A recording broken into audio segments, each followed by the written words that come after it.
Welcome back to Night School, episode 10, Song of Myself by Walt Whitman, 1892 version, episode 8, part 8, I believe, yes. We're really getting into it, and today I believe we're starting with the odds with part 23, and back with me, as usual, in this episode of Night School in the Morning, as you mentioned in the pre-show, is Mr. Wesley Schantz. Hey, good morning. Good morning. It is good to hear from you. And, well, it's fun to keep working through this project and, continuing to trudge through this epic poem. I know. We're going at just such a blistering pace. I hope people are able to keep up. Yeah, Wesley Schantz and Alex Schmidt of the Swift Feet indeed. Yeah, right on. All right. Well, would you like to get us started for the day? Oh, yeah, that's right. I'm odds. Okay, so 23. Endless unfolding of words of ages, and mine a word of the modern, the word en masse, a word of the faith that never balks. Here or henceforward, it is all the same to me. I accept time absolutely. It alone is without flaw. It alone rounds and completes all. That mystic baffling wonder alone completes all. I accept reality and dare not question it. Materialism first and last imbuing. Hurrah for positive science. Long live exact demonstration. Fetch stone crop mixed with cedar and branches of lilac. This is the lexicographer, this the chemist, this made a grammar of the old cartouches. These mariners put the ship through dangerous, unknown seas. This is the geologist. This works with the scalpel, and this is a mathematician. Gentlemen, to you the first honors always. Your facts are useful, and yet they are not my dwelling. But I but enter them, I but enter by them to an area of my dwelling. Less the reminders of properties told my words, and more the reminders they of life untold, and of freedom and extrication. And make short account of neuters and geldings, and favor men and women fully equipped, and beat the gong of revolt, and stop with fugitives and them that plot and conspire. All right. Okay. So again, a lot of stuff all thrown in here. So the first three stanzas, or so the first three couplets, seem to again continue this sort of divine theme, or this identification with a transcendent figure.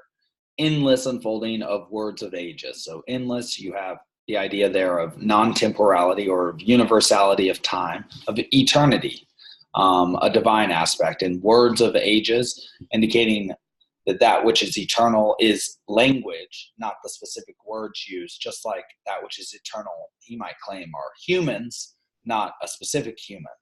And that he is connecting his modern word to the words of the past. And then again, word, a third time in the first three lines, of faith that never balks, which is in direct contrast, I would say, to the materialism and the scientific sort of conscription that comes later. Because he makes this claim in the middle of the paragraph: I accept reality and dare not question it, which seems to be something like an existential claim. That which is, I do not judge, I simply accept it, or something like that.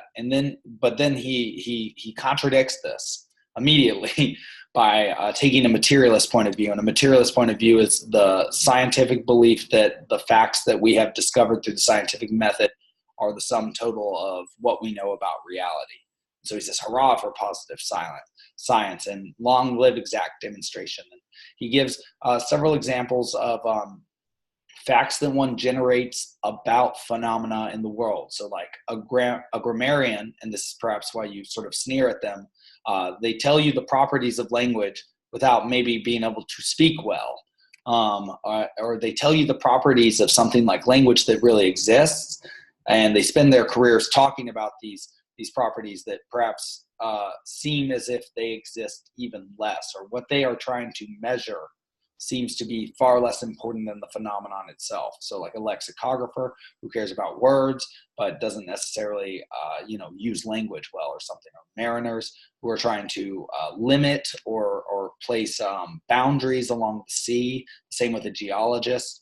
All these people, through their study of the earth or the sea or of language, are attempting to bind these phenomena, which are in of themselves sort of endless, or traditionally considered endless, or eternal well springs. And that it's almost as if we're missing the point with our science. We're missing the beauty, the essence of that which is, that we've taken a wrong turn, and less the reminders of properties told my words. And so he's like, yes, you can tell me that my words are verbs and nouns and gerunds, and you can say that I use anacolathon or anaphora in literary terms, but that's not getting the essence of what it is that I'm saying. Yeah. And then the last few lines still are beyond me. Well, I think they sort of support that point too, actually, with the neuters and the geldings. Neuters, Right. of course, being a grammatical term. Again, neither. Yeah. Huh. Yeah, well, I think he's again saying something about um, generation here. Hmm. Men and women fully equipped, meaning they can procreate. Um, that sort of thing seems to be what he's contrasting with neuters and geldings. And yeah, I think it is kind of a metaphor as well for the sort of study, the sort of science, the sort of poetry he's interested in.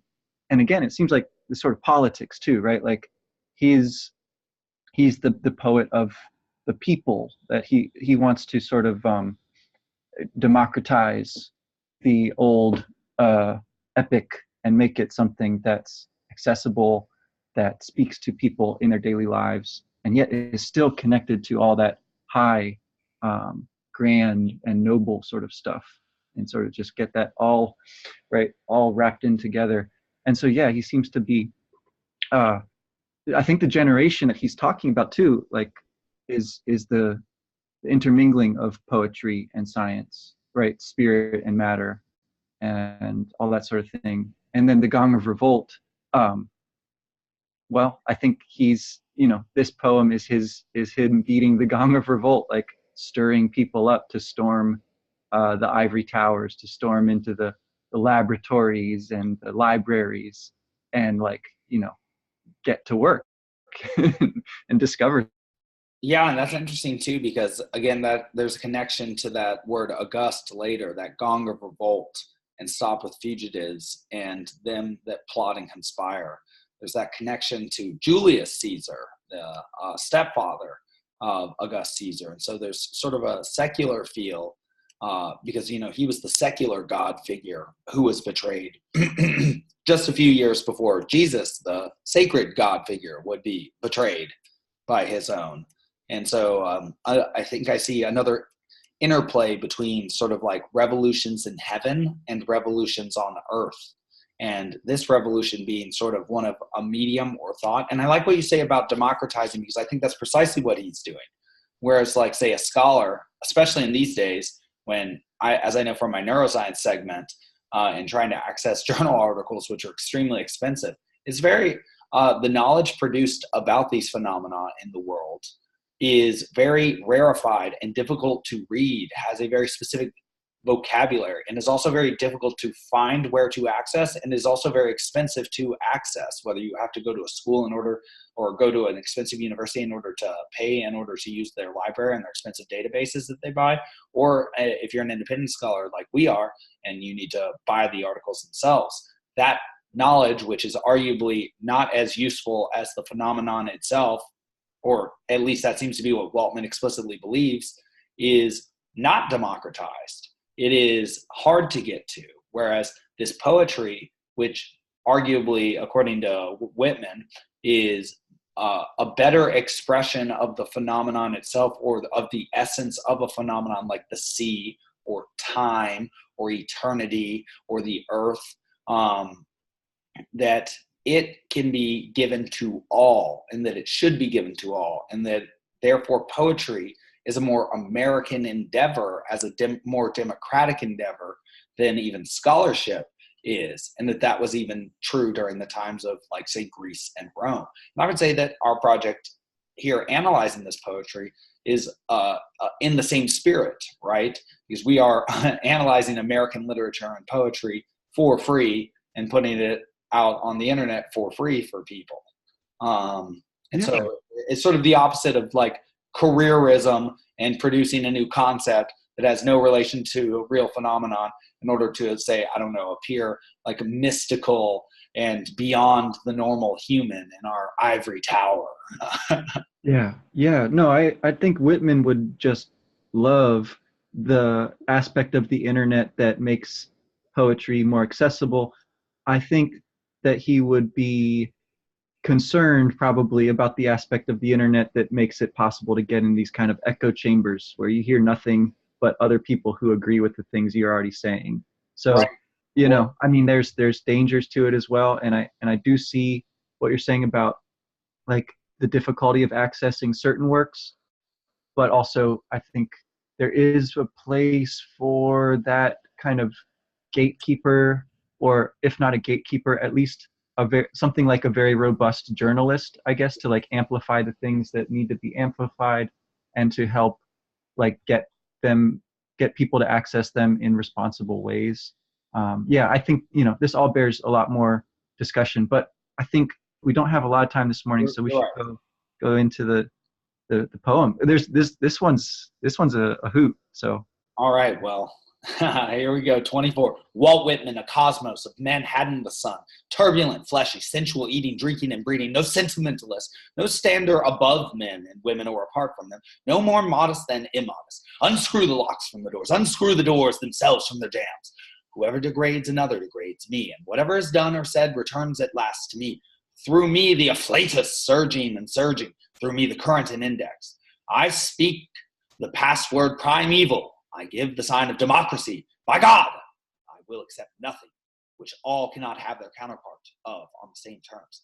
Through me, many long dumb voices, voices of the interminable generations of prisoners and slaves, voices of the deceased and despairing, and of thieves and dwarfs, or voices of cycles of preparation and accretion, and of the threads that connect the stars, and of wombs, and of the father stuff, and of the rights of them the others are down upon, of the deformed, trivial, flat, foolish, despised, fog in the air, beetles rolling balls of dung. Through me, forbidden voices, voices of sexes and lusts, voices veiled, and I removed the veil, voices indecent, by clarified and transfigured. I do not press my fingers across my mouth. I keep as delicate around the bowels as around the head and heart. Copulation is no more rank to me than death is. I believe in the flesh and the appetite. Seeing, hearing, feeling are miracles, and each part and tag of me is a miracle. Divide or divine am I inside and out. I make holy whatever I touch or am touched from. The scent of these armpits, aroma finer than prayer, is head more than churches, Bibles, and all creeds. If I worship one thing more than another, it shall be the spread of my own body, or any part of it. Translucent mold of me, it shall be you. Shaded ledges and rests, it shall be you. Firm masculine culture, it shall be you. Whatever goes to the tilth of me, it shall be you. You are my rich blood, or you my rich blood. Your milky stream, pale strippings of my life, breast that presses against other breasts, it shall be you. My brain, it shall be your occult convolutions. Root of washed sweet flag, timorous pond snipe, nest of guarded duplicate eggs, it shall be you. Mixed tussled hay of head, beard, brawn, and it shall be you. Trickling sap of maple, fiber of manly wheat, it shall be you. Sun so generous, it shall be you. Vapors lighting and shading my face, it shall be you. You sweaty brooks and dews, it shall be you. Winds whose soft tickling genitals rub against me, it shall be you. Broad, muscular fields, branches of live oak, loving lounger in my winding paths, it shall be you. Hands I have taken, face I have kissed, mortal I have ever touched, it shall be you. I dote on myself, there is that lot of me, and also luscious. Each moment and whatever happens thrills me with joy. I cannot tell how my ankles bend, nor whence the cause of my faintest wish, nor the cause of the friendship I admit, nor the cause of the friendship I take again. That I walk up my stoop, I pause to consider if it really be a morning glory at my window satisfies me more than the metaphysics of books. To behold the daybreak. The little light fades the immense and diaphanous shadows. The air tastes good to my palate. Hefts of the moving world at innocent gambol, silently rising, freshly exuding, scooting obliquely high and low. Something I cannot see puts towards the libidinous prong, seas of bright juice suffuse heaven. The earth by the sea stayed with the daily close of their junction, the heaved challenge from the east. That moment over my head, the mocking taunt, see then whether you shall be my master. Whew. Awesome. It's I think you nailed the incantatory quality there of that one long stanza where practically every line ends with "it shall be you," and it's like he's conjuring or summoning us into existence there. It's wild. He right, he calls the poem "Song of Myself," and we finally get him naming himself, Walt Whitman, a cosmos. I love the Greek spelling there too with the K. And he names himself like the old heroes are named after their place, right? Where he's from, like a nobleman, right? Walt Whitman of Manhattan, the Sun. Um, he is not content to take the locks off the doors, right? He wants to take the doors off their jams. I feel like that kind of hyperbolic quality. There's something innately um, funny about it. To me, at least, it makes me chuckle. But I think he's totally earnest as well, right? He really, really wants all of this to be not just metaphorically the case, right? But to experience it, to feel it, and I think that's where the body is getting a little bit more amplified here than the soul. As much as he said earlier, he's the poet of body and the poet of soul. Uh, this this is a great kind of climactic section of this poem, and among the images there that he dwells upon, again, it seems to be a contrast of things like words, right?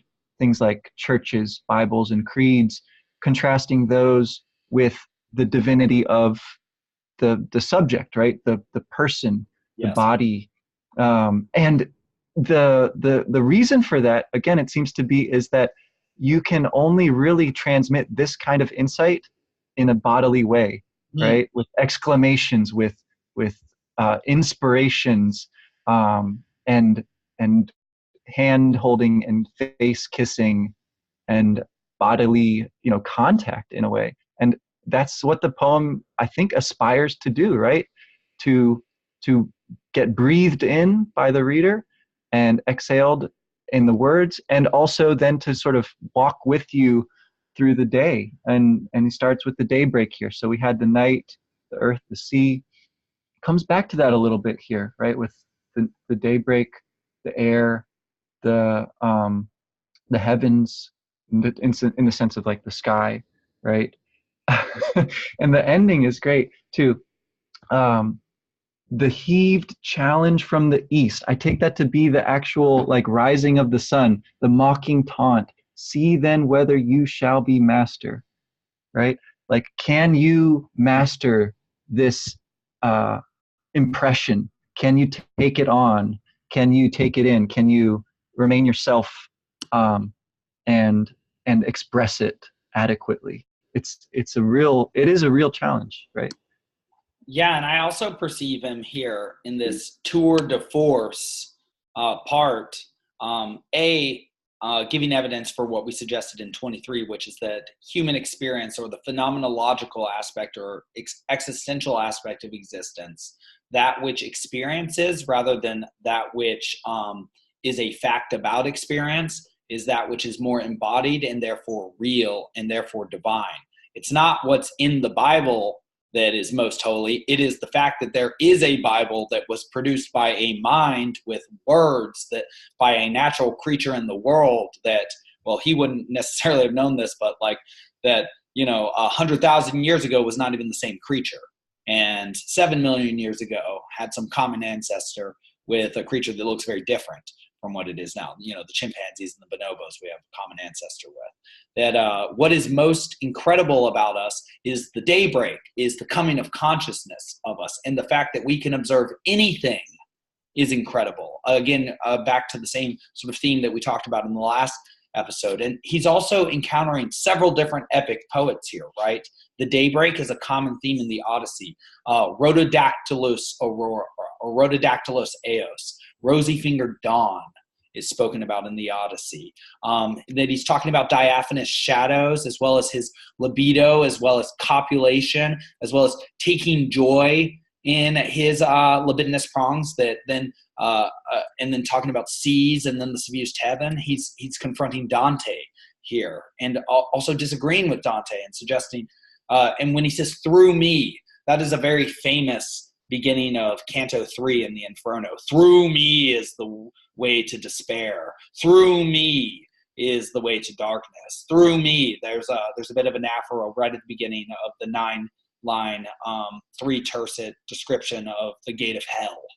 And but he's disagreeing. He's saying, actually, I think life exists in the libido, in the genitals, in the copulation, in that which is traditionally not spoken of. That which is not spoken of is just as worthy of articulation, because it is just as much a part of human experience, which is what is truly divine about being a human. So not only is he sort of disagreeing and making his stand, he is also, I would say, becoming, like you're saying, the poet not simply of God or of divinity, like, say, Dante, but also the poet of the body. So he's doing quite a bit there, I would say. Oh yeah, yeah. That makes me think of a couple of other. So Rodin, the sculptor, has that famous series of sculptures that depict kind of the entry into hell, the gates of hell, with different figures from Dante's poem. And I think he's doing something very similar, taking Dante's work and casting it in tactile form, right? Sensual form. Like some of Rodin's sculptures are just like some of the art that has given me, at least, the most kind of moving sense of what it's like to be embodied of anything I've ever seen. And I think, in that way, in that respect, he is doing something very similar to Walt Whitman. What Whitman's doing here, is embodying that whole tradition of poetry, of religion, and putting it back in touch with things like one example that I did want to talk about, I forgot to, the Beatles rolling balls of dung, right? I love that image because it's a scarab as well. It's the divine movement of the sun across the sky in the Egyptian conception, right? And it's also like the lowest, commonest little insect. So I think that's a beautiful, that one line contains a kind of whole universe, a cosmos, Well, yeah, and I'm trying to find it, but just to add even more to the fact that is a whole cosmos, is that the imagery of dung is also an alchemical image. You find, and this is something the Jungians and Peterson often bring up, that you find the information in the dung, or you find the treasure in the dung. And there was even some famous work in the 20th century that I think was actually found in dung. I don't know if it was the Dead Sea Scrolls. Those might have been found in a cave. It might have been the Gospel of Thomas or something. It was one of those sorts of texts. It was actually found in like a medieval latrine. But also, that's not only sort of the opposite of Christian imagery, it's the Christian image too. Whoever degrades another degrades me. Whoever degrades a part of his experience, whoever does not notice the stone of little worth like a piece of dung, does not notice the cornerstone.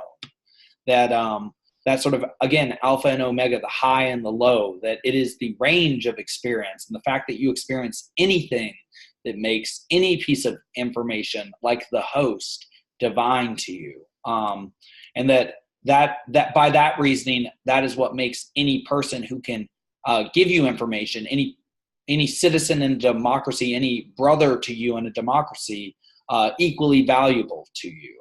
And so through understanding sort of the equal value of that which you experience, then you can truly value the democratic system you are a part of and your fellow man correctly.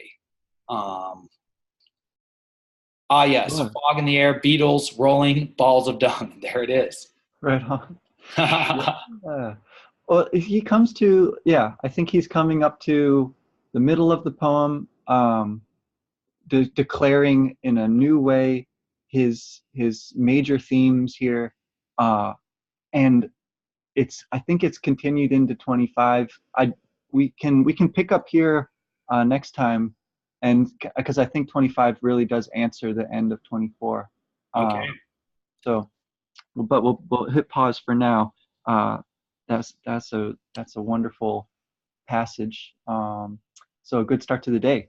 Yeah, an excellent start today. A good morning version of night school. And as usual, I really appreciate your time, Wes. Very few ways I can think to start the day that would be better than this. And I'm looking forward to getting past the halfway point with you later in the day. Right on, right on. Have a good one. You too.